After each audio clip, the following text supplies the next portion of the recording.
everyone, I'm Josephine, and today I'll be reading a story from Yertle the Turtle and Other Stories, and the story we'll be reading is called Gertrude McFuzz, and I'll read all the pages and then show you the pictures as we go. There once was a girl bird named Gertrude McFuzz, and she had the smallest plain tail ever was. One droopy droop feather, that's all she had, and oh, that one feather made Gertrude so sad. For there was another young bird that she knew, a fancy young birdie named La-la-lee-loo, and instead of one feather behind, she had two. Poor Gertrude, whenever she happened to spy Miss La-la-lee-loo flying by in the sky, she got very jealous. She frowned and she pouted. Then one day she got awfully mad and she shouted, "This just isn't fair. I have one, she has two. I must have a tail just like La-la-lee-loo."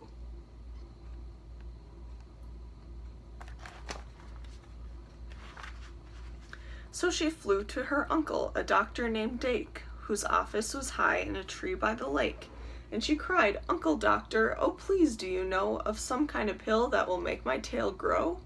"Tut tut," said the doctor, "such talk, how absurd! Your tail is just right for your kind of a bird."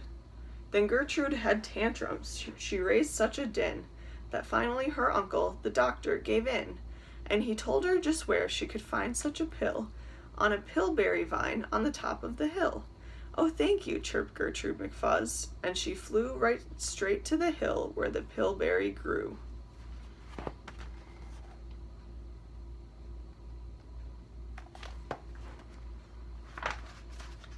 Yes, there was the vine, and as soon as she saw it, she plucked off a berry. She started to gnaw it.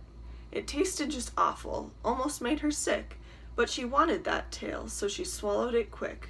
Then she felt something happen. She felt a small twitch, as if she'd been tapped down behind by a switch. And Gertrude looked round, and she cheered. It was true. 2 feathers, exactly like La-la-lee-loo. And then she got an idea. "Now I know what I'll do. I'll grow a tail better than La-la-lee-loo. These pills that grow feathers are working just fine." So she nibbled another one off of the vine.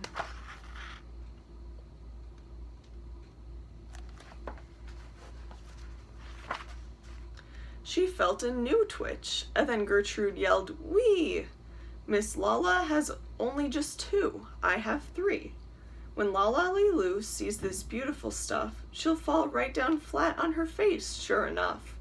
I'll show her who's pretty, I certainly will. Why, I'll make my tail even prettier still."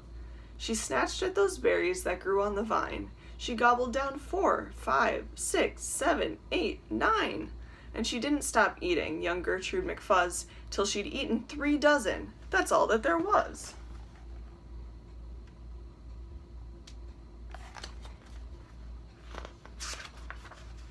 Then the feathers popped out, with a zang, with a zing. They blossomed like flowers that bloom in the spring. All fit for a queen, what a sight to behold. They sparkled like diamonds and gumdrops and gold, like silk, like spaghetti, like satin, like lace. They burst out like rockets all over the place. They waved in the air and they swished in the breeze, and some were as long as the branches of trees. And still they kept growing. They popped and they popped, until long about sundown when, finally, they stopped. "And now," giggled Gertrude, "the next thing to do is to fly right straight home and show La-la-lee-loo. And when Lala sees these, why, her face will get red, and she'll let out a scream and she'll fall right down dead."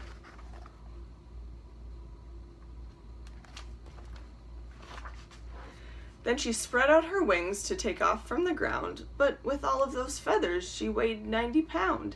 She yanked and she pulled and she let out a squawk, but that bird couldn't fly, couldn't run, couldn't walk.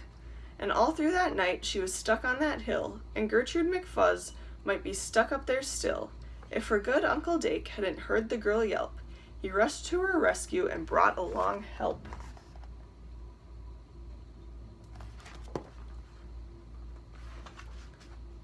To lift Gertrude up almost broke all their beaks, and to fly her back home it took almost 2 weeks. And then it took almost another week more to pull out those feathers. My, Gertrude was sore.